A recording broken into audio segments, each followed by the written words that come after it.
teorías raras, pero sí quiero mentar determinadas pues errores o teorías, yo diría que más bien, digamos, erráticas, ¿no?, que se están difundiendo y contestarlas. Me refiero al hecho de que es posible que leáis o veáis en algún reportaje de televisión poner en cuestión que Jesús naciese en Belén. ¿Por qué? Porque los evangelios de Mateo y de Lucas, Mateo y Lucas con mucha claridad dicen que Jesús nació en Belén. Jesús nace en Belén en tiempo del rey Herodes, dice Mateo 2, versículo 1, ¿no? Y Lucas cuenta pues todo el episodio de cómo el empadronamiento, etcétera, etcétera. Pero Marcos y Juan, los otros dos evangelistas, no cuentan eso. Bueno, pero no dicen dónde nació, no lo dicen. Entonces, pues ahí hay unas teorías de que no, pero como dicen que Jesús nazareno, pues en el fondo Jesús donde nació fue en Nazaret. Jesús nazareno, pues decir que Jesús es nazareno es como decir Jesús, eso es como el apellido dice dónde has nacido, ¿no? Y entonces vienen a decir que, bueno, pues que Mateo y Lucas posteriormente introdujeron eso para hacerlo coincidir con la profecía de Miqueas, que decía que el Salvador tenía que nacer en Belén, ¿no? Pero vamos a ver, hay que decir que es absurdo. Es muy normal que a Jesús se le llame el Nazareno por una razón, porque el tiempo que estuvo en Belén fue mínimo. Después marcha a la huida a Egipto, y después de la huida a Egipto regresa, con lo cual él, donde se cría desde pequeño, el tiempo que estuvo en Egipto no lo sabemos, pero serían unos pocos meses, ¿no? Con lo cual uno prácticamente, el que le llamase el nazareno, pues es que es normal, porque si llegó ahí con pocos meses y además después de una huida a Egipto, etcétera, pues tampoco le llamarían el egipcio, ¿no? O sea, pues pues es normal, que no le llamasen el belenita ni le llamasen el egipcio, le llamaron el nazareno porque, digamos, para empezar, María era de allí, y allí se estaba criando.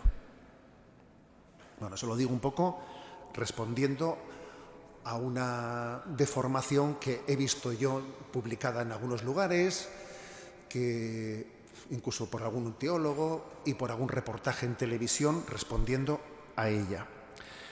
El caso es que además tenemos muchos testimonios de los primeros siglos que apuntan en este sentido, pero muchos, Os voy a leer uno que os vais a quedar impresionados.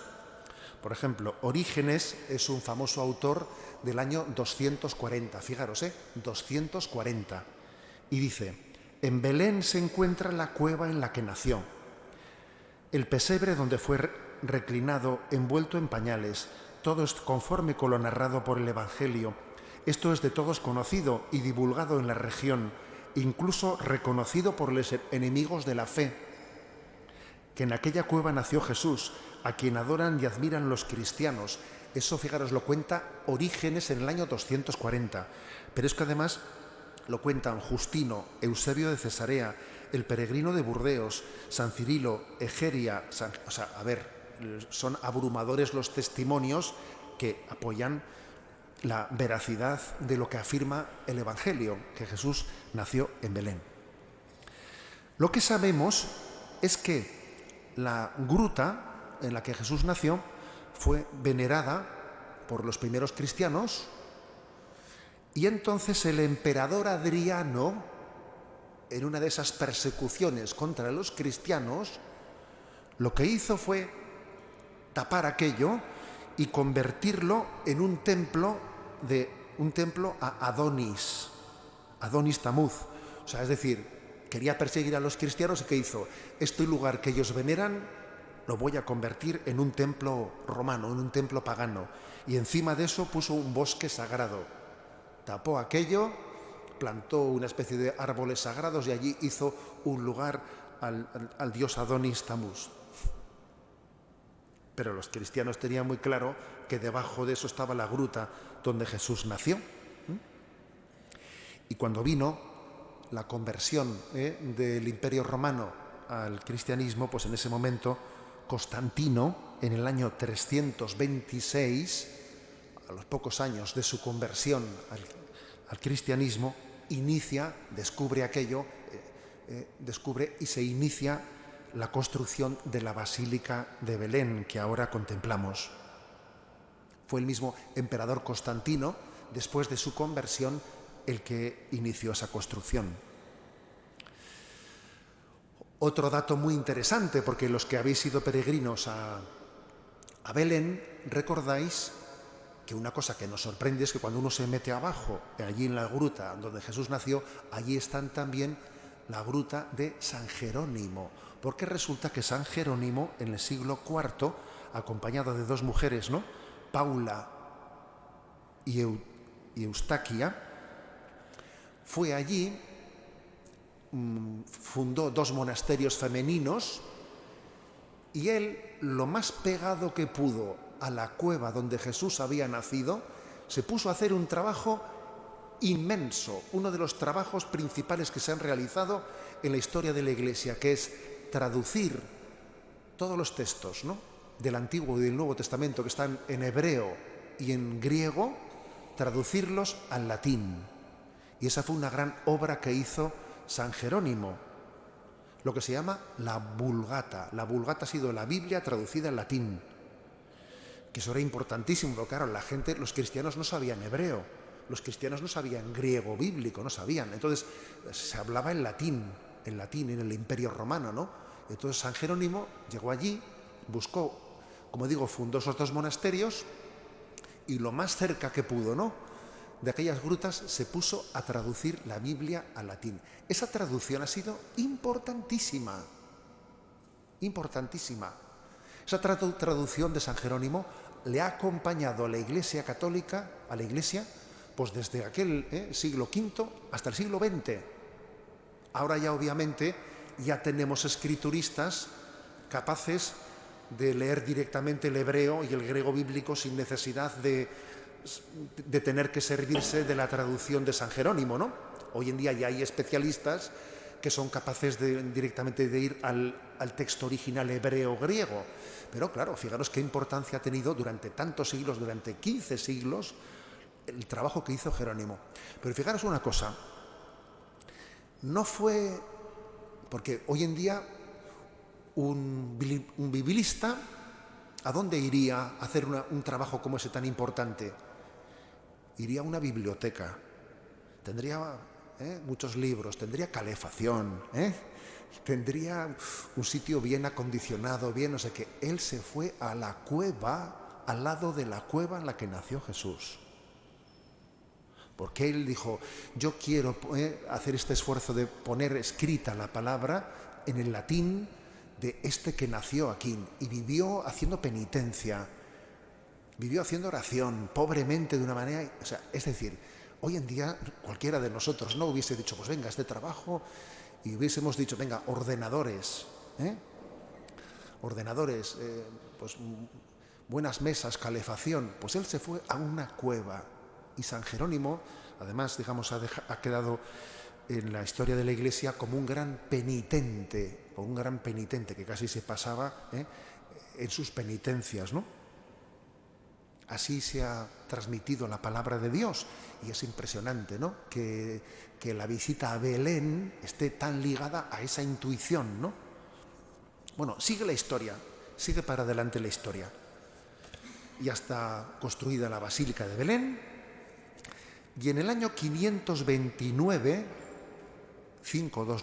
hubo un lío, y los samaritanos, que viven relativamente cerca, destruyeron la basílica.